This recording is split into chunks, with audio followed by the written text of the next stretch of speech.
परहित सरिस धर्म नहीं भाई। दूसरे का जो सेवा निस्वार्थ भाव से दूसरे की सेवा करके, दूसरे का सहयोग करके देखो कितना आनंद आएगा जीवन में। कभी आप आनंद की कल्पना नहीं कर सकते। इसीलिए बाबा ने कहा कि संसार में सत्य क्या है, केवल और केवल राम नाम। लेकिन धन्य है आज लोग राम नाम बोलने में भी कतराते हैं। अगर एक बार दो बार बोल भी दिए तो मानो भगवान के ऊपर एहसान कर रहे हैं, दोबारा नहीं बोलेंगे महाराज, मानो भगवान उनकी रजिस्ट्री करने आए हैं। क्या जमाना है, बिना उनके एक पल भी कुछ नहीं हो सकता। आज के जमाने के लोग से अच्छा तो पशु हैं कि अगर किसी को थोड़ा भी सहारा बना दो। मैंने गाय को देखा है, क्यों भैया यादव जी लोग, अगर गौ माता से प्रेम करते हो तो गौ आज साकार रूपी देवता जिसे कहते हैं देवी।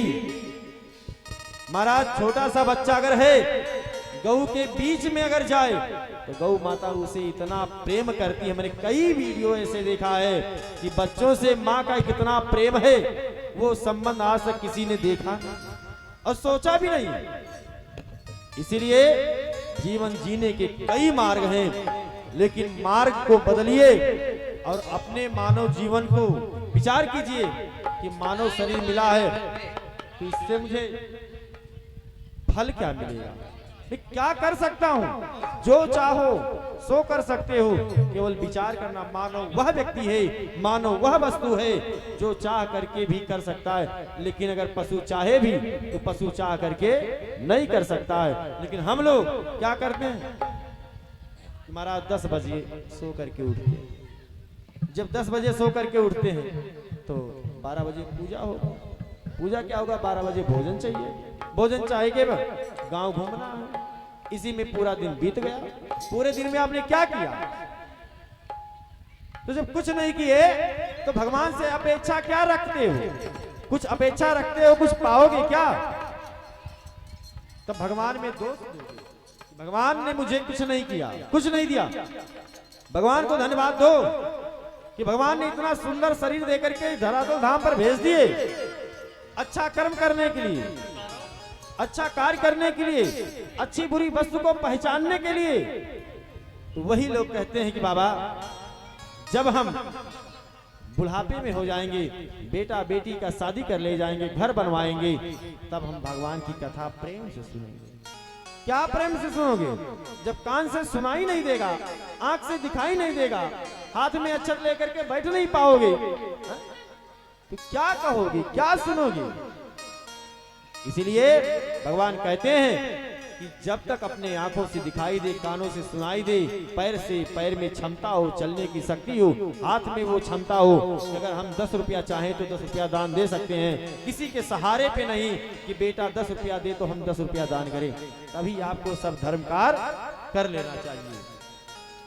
इसीलिए कहा कि समय के अनुसार सबको देखिए और आइए हम लोग भगवान की सुंदर कथा में चलते हैं, क्योंकि आज का अवसर भी बड़ा प्यारा है, बड़ा अच्छा है, बड़ा अच्छा मौसम है। कहा कितनी भी करुणा हो, हम लोग अयोध्या में पहुंचते हैं। अयोध्या कहाँ है, किसकी अयोध्या है? चक्रवर्ती दशरथ सम्राट दशरथ जी महाराज की पावनपुरी अयोध्या। हम लोग बड़े सौभाग्यशाली हैं बाबा कि हम लोग अयोध्या के करीब हैं। जब चाहें जब अयोध्या पहुंच करके भगवान का दर्शन कर सकते हैं, और इससे बड़ा सौभाग्यशाली और क्या हो सकता है। ना जाने हमारे जैसे कई पीढ़ियां चली गई कहां, भगवान राम के मंदिर को देखते देखते महाराज, लेकिन उनके भाग्य में नहीं था। लेकिन हम लोग ऐसे हैं, इतने सौभाग्यशाली हैं कि कम से कम शिलान्यास तो देख दर्शन हो गया। कितने लोग दर्शन किए हैं कि शिलान्यास 2 वर्ष हो गया? कितने लोग दर्शन किए? हाथ उठाइए। जो फेसबुक चलाते हैं वो लोग जरूर किए होंगे। चलिए आइए भगवान का दर्शन करना चाहिए। इतने में क्या बात, आज तो आएंगे और एक नहीं।